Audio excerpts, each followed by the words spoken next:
పోర్టులకు సంబంధించి కీలకమైన భూసేకరణలన్నీ కూడా పూర్తి చేసి అన్ని రకాల అనుమతులను తీసుకొచ్చి ఈ పోర్టులన్నింటినీ కూడా ఎటువంటి ఇబ్బంది లేకోకుండా ఎవరు జువలదిన్న హార్బర్ తెచ్చింది ఎవరు? శాంక్షన్ చేయించింది మేము, సెంట్రల్ గవర్నమెంట్ ఫండింగ్ తెచ్చింది మేము, జీవో తెచ్చింది మేము. మీరు తెచ్చిన 2008లో పోర్టు నుంచి, కృష్ణపట్నం పోర్టు నుంచి అక్కడి వరకు వాడరేవు వరకు ఎలాంటి నిర్మాణాలు చేసేదానికి లేదని ఇచ్చిన జీవోని క్యాన్సిల్ చేసి సెంట్రల్ గవర్నమెంట్ బ్లూ రివల్యూషన్ లో కేంద్ర మంత్రి హర్షవర్ధన్ గారి దగ్గర వెంకయ్య నాయుడు గారి సహకారంతో జీవో తెచ్చి అమౌంట్ శాంక్షన్ చేయించాం.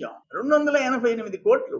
అదేంటంటే 900 మీటర్ల దక్షిణ భారతదేశంలో ఎక్కడా లేని విధంగా 900 మీటర్స్ లెంగ్త్ జెట్టీతో ఈ హార్బర్ తెచ్చాం.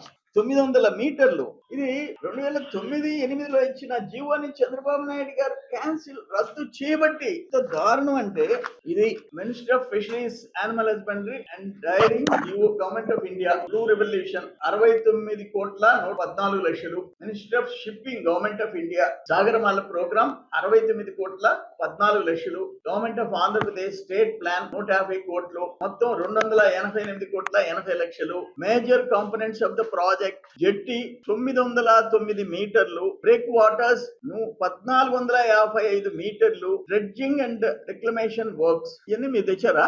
ఏం చెప్పడానికి జగన్మోహన్ రెడ్డి ఆడపోతున్నాడు? మీరు చేసిన ఘనకార్యాలు ఏంటి?